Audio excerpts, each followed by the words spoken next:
Hello students, Maheshwari पाठशाला में आपका स्वागत है। आज हम पढ़ रहे हैं बाल राम कथा।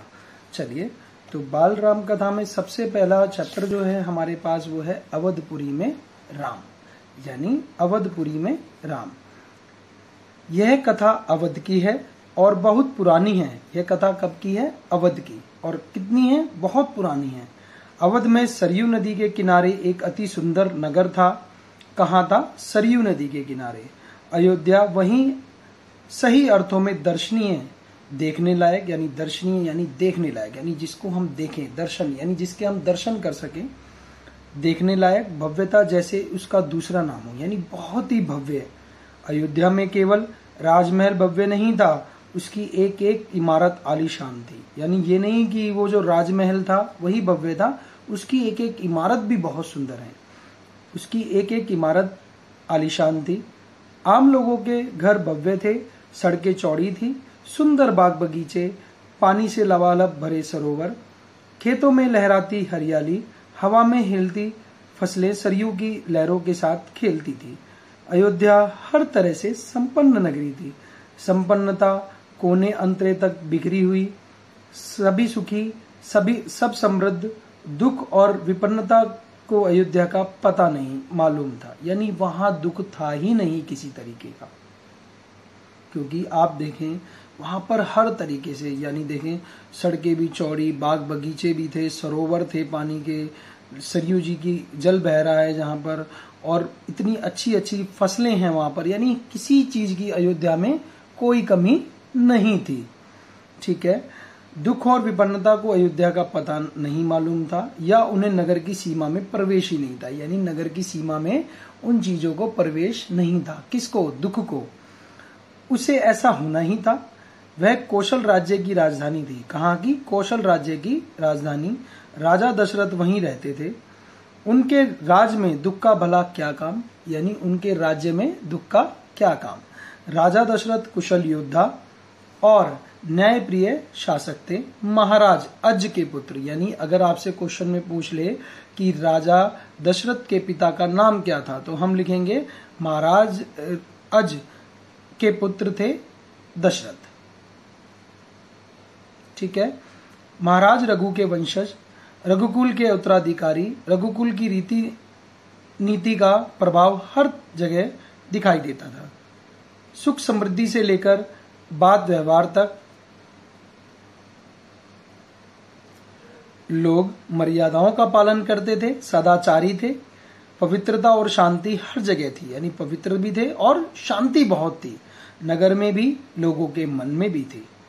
राजा दशरथ यशस्वी थे, उन्हें किसी चीज की कमी नहीं थी। राज सुख था, कमी होने का प्रश्न ही नहीं था। लेकिन उन्हें एक दुख था, छोटा सा दुख, मन के एक कोने में छिपा हुआ। वह रह रहकर उभर आता था, उन्हें सालता रहता था, यानी उन्हें सताता था। उनके कोई संतान नहीं थी। आयु लगातार बढ़ती जा रही थी।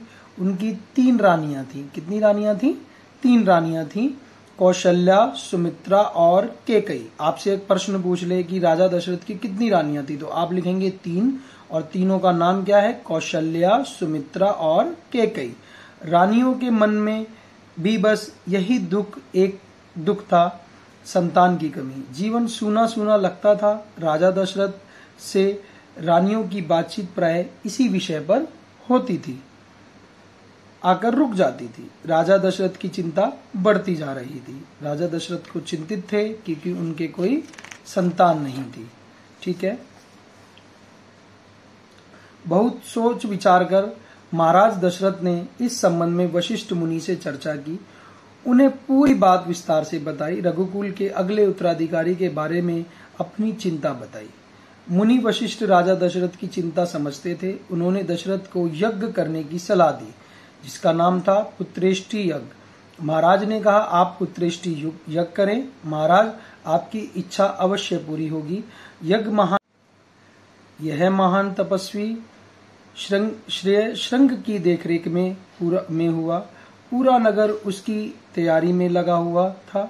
यज्ञशाला सरयू नदी के किनारे बनाई गई। यज्ञ में अनेक राजाओं को निमंत्रित किया गया। तमाम ऋषि मुनि पधारे।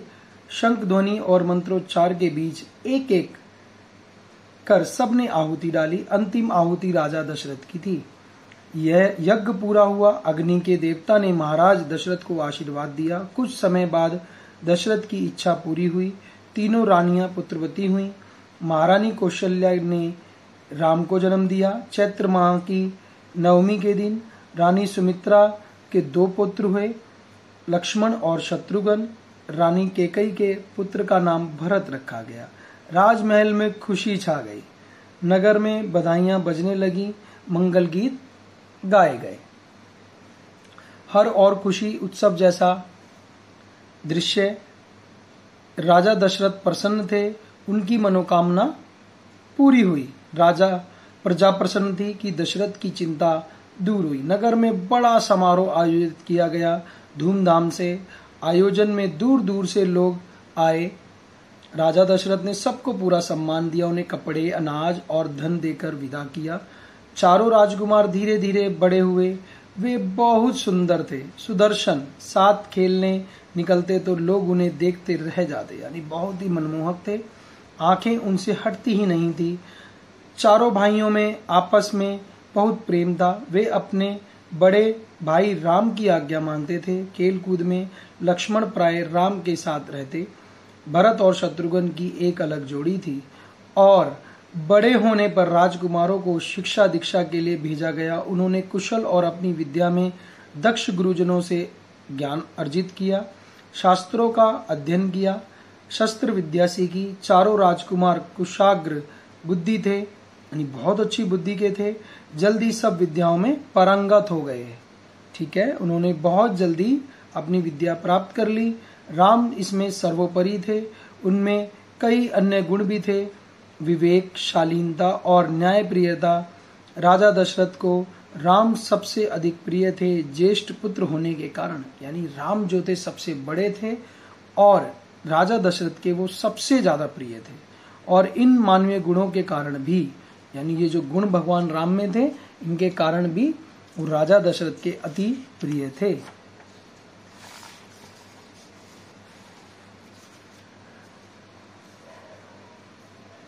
राजकुमार कुछ और बड़े हुए। विवाह योग्य नगर में इसकी चर्चा होने लगी। महाराज दशरथ भी ऐसा ही चाहते थे, अपनी संतानों के लिए सुयोग्य वधुएं। परिजनों में चर्चा पहले से ही हो रही थी। बाद में पुरोहितों को भी इसमें शामिल कर लिया गया। अयोध्या का राजमहल एक दिन ऐसी ही चर्चा चल रही थी, गहन मंत्रणा। तभी एक द्वारपाल घबराया हुआ अंदर आया। उसने सूचना दी कि विश्वामित्र पधारे हैं। महाराज दशरथ तत्काल अपना आसन छोड़कर खड़े हो गए।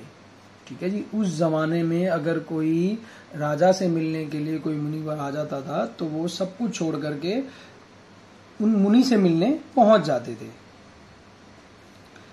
उसने सूचना दी कि महर्षि विश्वामित्र पधारे हैं। महाराज दशरथ तत्काल अपना आसन छोड़कर खड़े हो गए। द्वार की ओर बड़े महर्षि की अगवानी करने लगे। उन्हें देख लेकर दरबार में आए। विश्वामित्र को ऊंचा आसन दिया गया। विश्वामित्र कभी स्वयं राजा थे, बहुत बड़े और बलशाली। बाद में अपना राजपाट छोड़ दिया, संन्यास ग्रहण कर लिया, जंगल चले गए।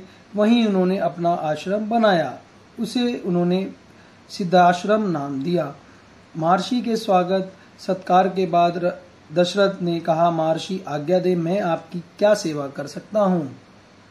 महाराज ने पूछा कि क्या मैं आपकी सेवा कर सकता हूँ? आप अपने मन की बात कहिए, आपकी आज्ञा का पूरी तरह पालन होगा। राजन, मैं जो मांगने जा रहा हूँ उसे देना आपके लिए कठिन होगा। क्या होगा? कठिन होगा। अब भगवान राम को मांगने आए हैं, राम और लक्ष्मण को मांगने आए हैं विश्वामित्र जी। ठीक है, आप आज्ञा दीजिए महर्षि, मैं उसे पूरा करने के लिए तत्पर हूँ। राजा दशरथ ने कहा, आप आज्ञा तो दीजिए, मैं उस काम को अगर आप मुझे लगेगा मैं डेफिनेटली करूंगा, बिल्कुल नहीं हिचकूंगा। ठीक है, मैं सिद्धि के लिए एक यज्ञ कर रहा हूँ, अनुष्ठान लगभग पूरा हो गया है, लेकिन 2 राक्षस उसमें बाधा डाल रहे हैं। मैं जानता हूं कि उन राक्षसों को केवल एक ही व्यक्ति मार सकता है, वह राम है। आप अपने ज्येष्ठ पुत्र को मुझे दे दें ताकि यज्ञ पूरा हो। विश्वामित्र ने कहा, दशरथ, पर जैसे बिजली गिर पड़ी, यानी एकदम से भौचक्के रह गए कि क्या मांग लिया किसी से। वह अचकचा गए।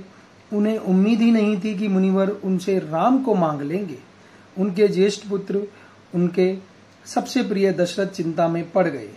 विश्वामित्र दशरथ की दुविधा समझ रहे थे। उन्होंने कहा, मैं राम को केवल कुछ दिनों के लिए मांग रहा हूँ, यज्ञ 10 दिन में संपन्न हो जाएगा। महाराज दशरथ दुखी हो गए। पुत्र वियोग की आशंका से कांप उठे। दरबार में सन्नाटा छा गया। दशरथ की इसी दशा देखकर मंत्री चिंतित थे, पर चुप थे, लेकिन चुप थे। महर्षि वशिष्ठ शांत थे। इतने में दशरथ कांप कर बेहोश हो गए। होश आया तो डर ने उन्हें फिर जकड़ लिया। मूर्छित होकर दोबारा गिर पड़े। संज्ञा शून्य पड़े रहे। महर्षि विश्वामित्र का क्रोध बढ़ता जा रहा था। दरबार सशंकित था। किसी अनिष्ट की आशंका से वे कुछ समझ नहीं पा रहे थे। महर्षि और महाराज के बीच संवाद में कुछ बोलना उचित नहीं था। मुनि वशिष्ठ चुपचाप आकर महाराज दशरथ के पास खड़े हो गए। थोड़ी देर बाद दशरथ उठे। स्वयं को संभालते हुए उन्होंने महर्षि से विनती की कि महामुनि, मेरा राम अभी 16 वर्ष का भी नहीं हुआ है। उन्होंने क्या कहा कि राम जो मेरा है अभी 16 वर्ष का नहीं हुआ है, वह राक्षसों से कैसे लड़ेगा। राक्षस मायावी हैं, वह उनका छल कपट कैसे समझेगा, उन्हें कैसे मारेगा। इससे अच्छा तो यही होगा कि आप मेरी सेना ले जाएं। उन्होंने कहा, मेरी सेना ले जाओ, मैं स्वयं आपके साथ चलूं, राक्षसों से युद्ध करूं। महर्षि विश्वामित्र ने कोई प्रतिक्रिया व्यक्त नहीं की। क्रोधित थे पर उसे व्यक्त नहीं कर रहे थे। उन्हें अपने यज्ञ के नियम याद थे। क्रोध करने से यज्ञ खंडित हो जाता, अनुष्ठान अधूरा रह जाता। मैं राम के बिना नहीं रह सकता। महामुनि, एक पल भी नहीं। आप राम को छोड़कर जो चाहे मांग ले, उसे मत लें जाइए। मैं राम को नहीं दूंगा, बिल्कुल नहीं। वह मेरी बुढ़ापे की संतान है, मैं उससे बहुत प्रेम करता हूँ। महर्षि का क्रोध भभक उठा।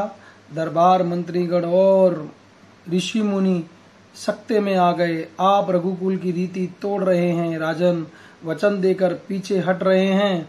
यह बर्ताव कुल के विनाश का सूचक है। आप जानते हैं कि मैं स्वयं दुष्ट राक्षसों का संहार कर सकता था, लेकिन मैंने संन्यास ले लिया है। अगर आप राम को नहीं देंगे तो मैं यहाँ से खाली हाथ लौट जाऊंगा। बात बिगड़ती देखकर मुनि वशिष्ठ आगे आए। महाराज दशरथ को समझाया। राम की शक्ति के बारे में, प्रतिज्ञा तोड़ने के संबंध में, महर्षि विश्वामित्र के साथ रहने पर राजकुमार राम को होने वाले लाभ के बारे में। राजन, आपको अपना वचन पूरा करना चाहिए। रघुकुल की रीति यही है। प्राण देकर भी आपके पूर्वजों ने वचन निभाया है। आप राम की चिंता ना करें। महर्षि के होते उनका कोई कुछ नहीं बिगाड़ सकता। महाराज दशरथ की चिंता कुछ कम हुई, पर मन भी अब भी खिन्न था। पुत्र बिछोह का दुख अभी तर्कों पर भारी पड़ रहा था। गुरु वशिष्ठ ने कहा, महाराज, महर्षि विश्वामित्र सिद्ध पुरुष हैं, तपस्वी हैं, अनेक गुप्त विद्याओं के जानकार हैं। वह कुछ सोचकर ही यहाँ आए हैं। ठीक है, यानी बहुत कुछ सोच करके वो यहाँ आए हैं। राम उनसे अनेक नई विद्या सीख सकेंगे। आप राम को महर्षि विश्वामित्र के साथ जाने दें, राम को उन्हें सौंप दें।